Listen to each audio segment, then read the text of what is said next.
पत्नी असाल तर पत्नीच्या जीवनामध्ये खरा नारी धर्म सांगितलाय. तिला मंदिरात फिरायची गरजच नाही. घरचा देव उपाशी मंदिरात फिरते. कोणी सांगितलं? दिवसभर उपाशी कर उपवास करतील बाया पण नवऱ्याला धड बोलायचं नाही. कोणत्या शास्त्राने सांगितले? नारी ना भारती स्त्री एवढी पवित्र आहे मायबाप. विवेकानंदांचं वाक्य भारती स्त्री म्हणजे काय? तर भारती स्त्री म्हणजे मर्यादा. मर्यादा आणि विवेक हे भारतीय स्त्रीचे दोन अलंकार आहेत. हे जर अलंकार तिने परिधान केले तर तिसरा अलंकार घालायची तिच्यावर कधीच वेळ येत नाही. हे दोन जर अलंकार तिने परिधान केले, मर्यादा आणि विवेक, काय हिंमत आहे कोण्या पापीची तिच्याकडे वाईट नजरेने पाहायची? अजिबात होऊ शकत नाही मायबा. ती धगधगती ज्वाला आहे, ती जगदंबा आहे, ती भद्रकाली सुद्धा आहे. भारतीय स्त्री म्हणजे मर्यादा. भारतीय स्त्री एवढी पवित्र आहे मायबा की कोणत्याही पापी पुरुषाने तिचं दर्शन घ्यावं, पावन पुनीत व्हावं. एवढी भारतीय नारी पवित्र सांगितली.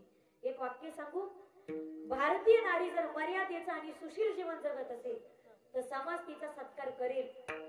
उचलू का रे माई? भारतीय स्त्रीचा नेहमी सत्कार व्हावा, समाज तिचा सत्कार करेल. पण तिचं जीवन जर सुशील असेल तर, या पुढे जाऊन सांगू, कृपया माझ्या वाक्याचा विपर्यास कोणी करू नका.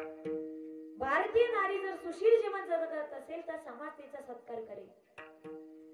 पण मुंबई आणि दिल्ली सारख्या मेट्रो सिटी मध्ये ती पोरगी अंगर प्रदर्शन होईल असे कपडे घालून जर मित्रा समवेत रात्री अपरात्री रस्त्याने जर एकटी फिरत असेल तर समाज तिचा कधीच सत्कार करणार नाही. तिचा वारंवार बलात्कार होईल. लक्षात घ्या माझं वाक्य. जगात जसे सज्जन लोक आहेत तसे दुर्जन आहेत. सज्जन सज्जनाचा मार्ग सोडत नाही, दुर्जन दुर्जनाचा मार्ग सोडत नाही. का होतात आज महिलावरती अतिप्रसंग? याचं कारण मला वाटतं तुम्ही शोधण्यापेक्षा कधीतरी आम्ही शोधलं पाहिजे. लोक म्हणतात आज पोरी कपडे नीट घालत नाही म्हणून बलात्कार होतो. चला मानला आम्ही, आणि म्हणून मला थोडस महिला मंडळीकडे यायचंय. माझी विनंती माझ्या ताईंनो, उभ्या आयुष्यामध्ये आपल्या पोरीला चपाती लाटता नाही आली आणि भाजी नाही बनवता आली तरी चालेल, हरकत नाही. युट्यूबला सर्च करा तुम्ही, पिठात पाणी वतण्यापासून पोळी लाटून भाजीपर्यंत सगळं नॉलेज आहे. तिला स्वयंपाक शिकू नका कदाचित, पण एक वाक्य लक्षात घ्या, संपूर्ण अंग झाकलं जाईल असे कपडे कसे वापरायचे याचं ज्ञान जर आपण आपल्या पोरीला दिलं तर आयुष्यात तिच्यावरती अतिप्रसंगासारखी घटना कधीच घडू शकत नाही. ही पहिली बाजू लक्षात घ्या. मला दुसरी बाजू मांडायची. आज समाज म्हणतो की पोरी कपडे नीट घालत नाही. बलात्कारास तिचे कपडे अजिबात जबाबदार नाही.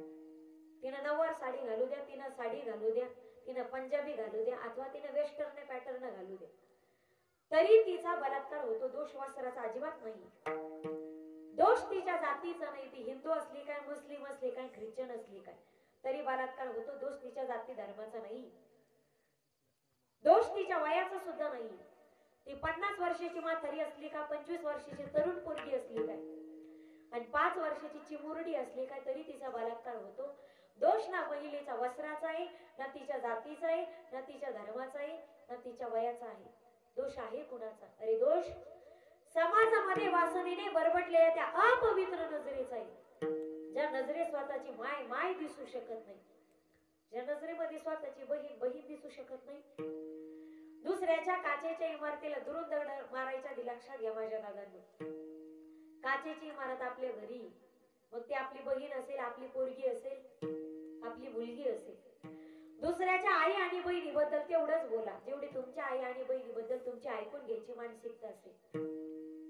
किमान माझी महिला मंडळीला विनंती, प्रत्येक दिवाळीला आणि प्रत्येक भाऊबीजेच्या सणाला आपल्या भावाकडे एकच ओवाळणी मागा, दादा द्यायचं असेल तर एकच दे रे. घरामध्ये जशी तू माझी रिस्पेक्ट करतोस, जसा माझा आदर करतोस, घरातून बाहेर पडल्याच्या नंतर लुगड्यात दिसणारी म्हातारी तुझी आजीच आहे, साडीत दिसणारी बाई तुझी आईच आहे, आणि ड्रेस मध्ये दिसणारी पोरगी तुझी बहीणच आहे. असं जोपर्यंत तुम्ही समजत नाही तोपर्यंत महिलांचे अत्याचार आणि अतिप्रसंग अजिबात थांबू शकत नाही. या देशात राहतो माईबापांनी, शत्रूच्या सुनेला सुद्धा लेकीच्या मानाने चोळी बांगडी करून पाठवणी करणाऱ्याचा हा महाराष्ट्र आहे. तक्क जाहली राज शिवाजी रूप युवतीचे बघून, आई बनवणी परत गेली सुभेदाराची आई बनवणी परत गेली सुभेदाराची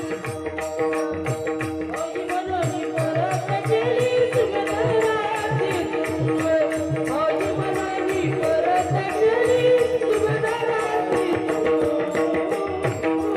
अरे वाईट इच्छेने जरी आली ना जाई व तू माते ना करी सायास आम्ही विश्वदास तैसे नोहे. अरे समोरच्या स्त्रीला आई आणि बहीण मानणाऱ्याचा हा महाराष्ट्र वैभव आणि या महाराष्ट्रामध्ये स्त्रीला देवाऱ्यातली देवता मानले जातं. यत्र नारीस्तु पूजन्ते रमन्ते तत्र देवताः. ज्या देशात स्त्रियाचा सन्मान होतो तो देश प्रगतीपथावरती पोहोचतो. म्हणून स्त्री क्षणाची जरी पत्नी असली तरी ती अनंत कालाची माता आहे. स्वामी काज गुरु भक्ती पितृवचन सेवापती. एकदा वारकरी संप्रदायाच्या नियमाप्रमाणे सर्वांनी एकदा मोठ्या प्रेमाने हात वरती घ्या.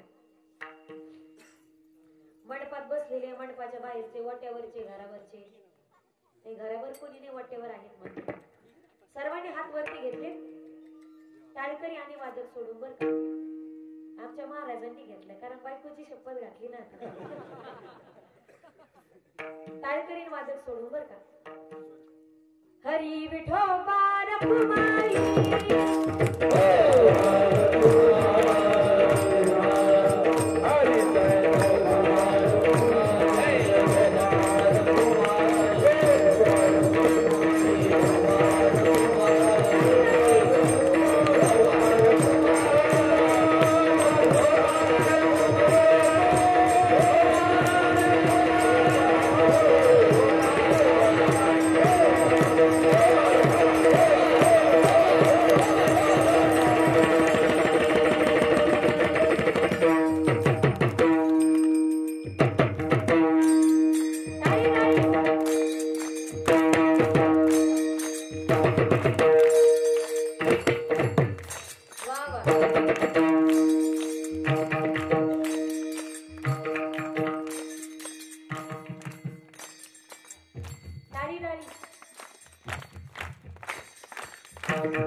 पण मला दोन गोष्टी घेऊन जायच्यात. गाणाऱ्याचे गळे आणि वाजवणाऱ्याचे हात घेऊन जायचे.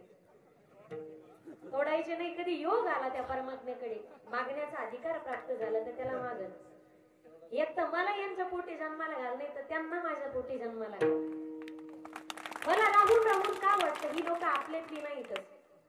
वाक्याचा विपर्यास नको या सोच बदलो. मला राहून राहून वाटतं ही लोक आपल्यातली नाही स्वर्गातली गंधर्व आहेत. त्यांच्या शापामुळे आपल्याला प्राप्त झाले तर आपल्या भाग्यामुळे ते आपल्याला प्राप्त झाले.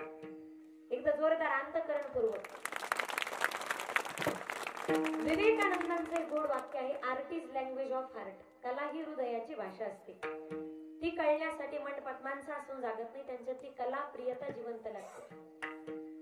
अत्यंत थोड्या लोकवस्तीचं गाव असताना आपल्यातली एवढी कला प्रियता मायबाप. मी भारावून गेले प्रत्येक गोष्टीनं. स्वामी काळजी गुरु भक्ती पितृवचन सेवापती. पुढच्या 3 चरणाचा अर्थ मी सरळ सरळ सांगते. माझा वेळ संपून गेलाय. ही सेवा जर जीवनामध्ये केली हीची विष्णूची महापूजा. अनुभव नाही दुजा. आणखी कोणती विष्णूची महापूजा. सत्य बोले मुखे हीची विष्णूची महापूजा.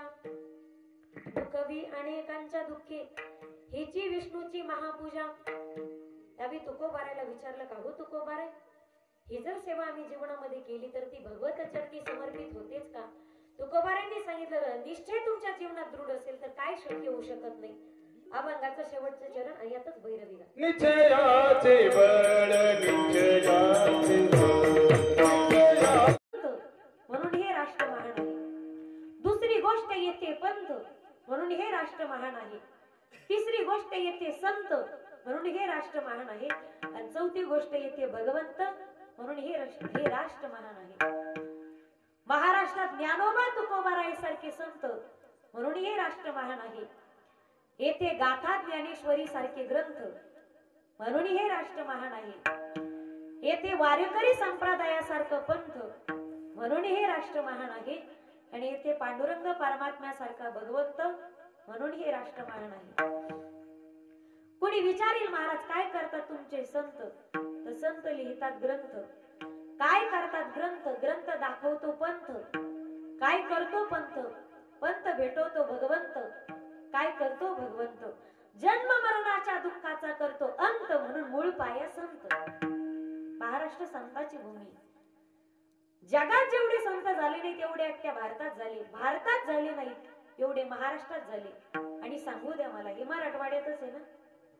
मराठवाड्यात जेवढे महाराष्ट्रात जेवढे संत झाले नाही एवढे एकट्या मराठवाड्यात जन्मास आले. यापुढे जाऊन सांगू, एकंदरीत मराठवाड्यात जेवढे संत झाले नाहीत एवढे एका दक्षिण काशी प्रतिष्ठान क्षेत्रामध्ये जन्मास आले. आणि माझा जन्म पैठणचा याचा मला नितांत स्वाभिमान आहे. आल्यानंतर मला काही माता भगिनी विचारू लागल्या, ताई माहेर कोणतं, म्हणलं पैठण. मग ते म्हणे तुम्ही आमचेच घ्या. अगं मी तुमचीच आहे ना, मी तुमचीच आहे. पैठण क्षेत्रामध्ये एकूण 7 संत जन्मास आले तालुक्यामध्ये. निवृत्तीनाथ दादा, सोपन काका, माऊली, मुक्ताई 4, भानुदास महाराज, श्री संत एकनाथ महाराज, श्री संत गावोबा महाराज, हे 7 संत एकट्या पैठण मध्ये. यापुढे जाऊन सांगू, वारकरी संप्रदायाचा पाया मराठवाड्यात जन्माला आला. हे मराठवाड्याचं परम भाग्य. ज्ञानदेवे रचिला पाया. दुसरं भाग्य सांगते, आज भाग्याचा वर्षाव करायचंय मला. नाथषष्ठीचा उत्सव सध्या चालू आहे. आणि गुढी पाडव्यासारखं परम पवित्र 3.5 मुहूर्तापैकी एक मुहूर्त आमच्या जीवनामध्ये येतो. वारकरी संप्रदायाचा पाया मराठवाड्यात जन्मास आले, पहिलं भाग्य. वारकरी संप्रदायाचा खांब सुद्धा मराठवाड्यात जन्मास आला. जनार्दन एकनाथ खांब दिदला भागवत. हे आपल्या महाराष्ट्राचं परम भाग्य मायबाप. या महाराष्ट्रात आपला जन्म झाला हे आपलं भाग्य.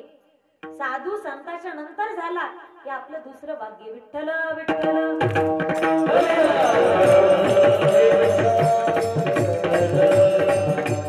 देवाने इतर प्राणी निर्माण केले पण त्याच्यात त्याने आपल्याला माणूस बनवून जन्माला घातलं. बरं का अण्णा, हा देवाचा आपल्यावरचा पहिला उपकार आहे. त्याच्या लक्षात आला असतं त्याने कुत्रा म्हणून जन्माला घातला असतं, पण त्याने माणूस म्हणून काय जन्माला घातला आपल्याला. कधीतरी विचार करा मायबाप. आज कीर्तनातून फक्त एवढाच विचार घरी घेऊन जायचा. बाकी डोकं लावत बसू नका.